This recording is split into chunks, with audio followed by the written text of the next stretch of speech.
एक गहरे और भयानक समंदर के बीच तीन मछुआरे रावी, समीर और अमन अपनी छोटी सी कश्ती पर समंदर के बीच अपनी रोजी रोटी के लिए मछलियां पकड़ रहे होते हैं।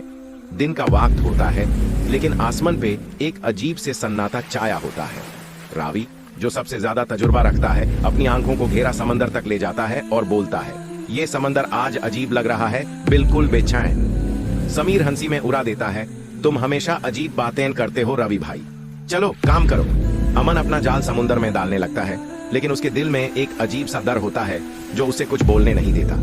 जब जाल समुद्र में डूबा होता है, तभी एकदम से जाल भारी लगता है। समीर शोर मचाता है, इतनी भारी जाल, यह तो जरूर कोई बड़ी मछली होगी। रावी और अमान मिलकर जाल को खींचने लगते हैं, लेकिन जाल का वाजा इस दफा आम नहीं लगता। फिर पानी के नीचे एक बड़ी सी परछाई दिखती है, एक अजीब और धीमी सी हरकत, जैसे कोई बहुत बड़ा दरिंदा नीचे घूम रहा हो। रवि की सांस रुक जाती है, ये क्या है? ये कोई आम मछली नहीं है। समीर घबरा के बोलता है, यह जाल मत खींचना, कुछ गलत होने वाला है। पानी एकदम से हरकत में आता है और तभी एक बड़ा सा जानवर समुद्र की सतह को चीरते हुए बाहर निकलता है। जानवर इतना बड़ा होता है कि उनकी छोटी कश्ती उसके सामने हील लगती है। अमान के चेहरे का रंग उड़ जाता है, ये कोई शार्क है। रवि आंखों में एक जुनून के साथ बोलता है, नहीं, ये कुछ और है। अगर हम इससे पकड़ लें तो दुनिया हमें याद रखेगी। लेकिन तभी वो जानवर फिर पानी में गायब हो जाती है और कश्ती का हिलना और ज्यादा तेज हो जाता है।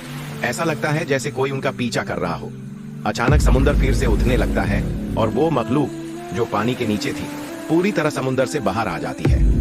एक बड़ी शार्क जैसी मखलूक, लेकिन इसके चमकदार लाल आंखें और कली चमकदार चमड़ी उससे और भी खतरनाक बनाती है। मखलूक एक जोरदार घूंघट निकालती है, एक ऐसी आवाज जो पूरे समुद्र में गूंज उठी।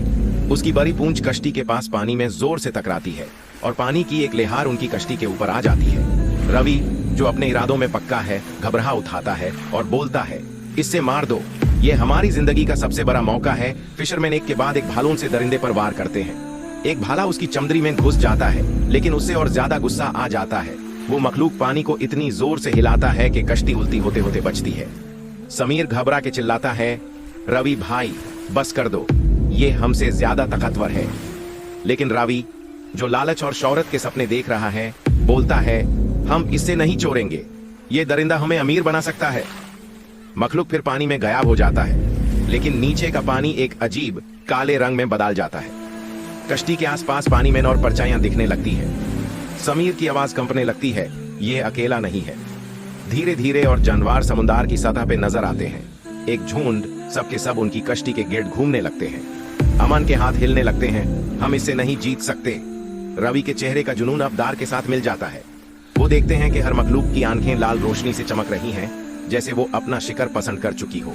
कश्ती का इंजन चालू करने की कोशिश शुरू होती है।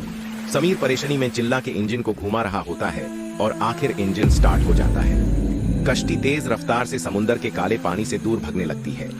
मखलूक का झुंड कुछ देर तक उनका पीछा करता है, लेकिन फिर रुक जाता है। सबसे बड़ी मखलूक, जो उनकी कश्ती से लगभग 2 गुना बड़ी थी, एक बार और पानी के बाहर आती है, जैसे एक आखिरी वार्निंग देने के लिए। वो अपनी लाल आंखों से उन्हें देखती है और फिर धीरे से पानी में डूब जाती है। किनारे पर लौटने के बाद तीनों मछेरा चुपचाप बैठे होते हैं।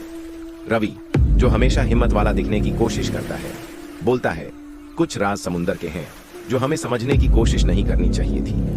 अमन और समीर सिर्फ हाँ में हाँ मिलाते हैं, लेकिन जाते वक्त समीर पलट के एक नजर समुद्र पर डालता है। उसने दूर समुद्र की सतह के नीचे एक लाल रोशनी देखी, एक आंख उन्हें देखते हुए, जो समुद्र की लहरों और एक भयानक दरिंदे की गूंजती हुई आवाज का मिलान है। कुछ गहराइयां इंसानी समझ के बाहर हैं और वहां सिर्फ मौत का इंतजार है। चैनल को लाइक करना और सब्सक्राइबर्स करना ना भूलें।